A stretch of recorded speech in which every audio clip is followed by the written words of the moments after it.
Air Force One is on final approach now. One's on the ground. The morning rain clouds over Dallas were gone, but the clouds over a nation were just beginning to form. The cameras caught Mrs. Kennedy stepping off the plane first. As they came down the plane stairway, a cheer went up from the crowd of spectators. They had been waiting all morning to catch a glimpse of the world's most famous couple. Anyone with a pistol could have fired at them. The agents were relieved when the Kennedys finally climbed into the back seat of their convertible. Everyone in Dallas knew the precise details of the president's route. It had been printed in the newspapers and discussed on local television during the week. Pretty good crowd there. Big crowd, yes. The motorcade traveled along Main Street and then turned right onto Houston.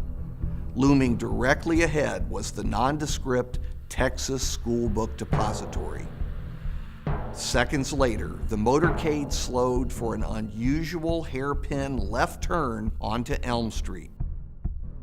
We want a time tunnel to 1963 so we can shout, "Go back to Air Force One." But the celluloid figures can't hear a warning.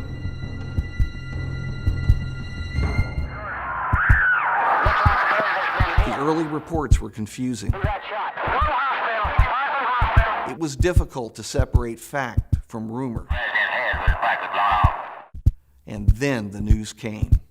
From Dallas, Texas, the flash, apparently official, President Kennedy died at 1 p.m. Central Standard Time. In the blink of an eye, America had changed forever.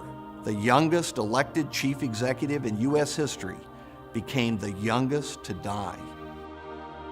Political power is created in many ways: winning an election, facing down an enemy, or skillfully riding the waves of popular opinion. But lasting power is accorded to only a handful of presidents, especially after their death. There is no doubt that John Kennedy is one of the few. The tragedy overwhelmed the public's senses and raised a host of painful questions. Why did it happen? How could it happen?